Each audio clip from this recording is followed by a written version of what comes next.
কি গো, তুমি হঠাৎ করে আজকে আলতা পড়ছো কেন? হুম, বৃহস্পতিবার তার জন্য বউদের আত্মা করতে হবে। সত্যি? হ্যাঁ, প্রত্যেক বৃহস্পতিবারে করো নাকি? মাঝে মাঝেই করি, যখনই মন চায় তখনই করি। আলতা বললে তোমার খুব ভালো লাগে। টাকা ওইদিকে। পটাচ্ছে পটাচ্ছে। তাই তো, আমি তো শুধু তোমার কাছে পটাই, জানো না? বেশ ভালো লাগছে। হ্যাঁ গো, খুব হচ্ছে, ভালো লাগছে। বাইরে দিয়ে কিন্তু হেভি হাওয়া দিচ্ছে, হ্যাঁ। আজকের ওয়েদারটা হেভি সুন্দর। এ খাবে নাকি আখের রস? না তোর কি খাবে? আখের রস ভালো লাগে না। পুজো দেওয়া হয়ে গেছে না? পুজো হচ্ছে, দেবে। হালকা করা হবে তারপরে। যেদিকে রিলস বানাবে না তুমি, তোমার রোজ রিলস বানাও।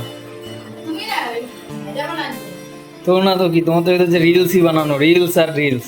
তো কি করবো, বাড়িতে তো সময় কাটে না।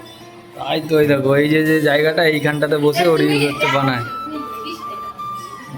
তাই তো, আমাদের হেভিতে শয়তানি হচ্ছে, আছে জানো না তুমি? ওকে আলাদা দিও। ঠিক আছে, পড়ো পড়ো, তুমি আলতা ফালতা পড়ো, ঠিক আছে? ঠিক আছে।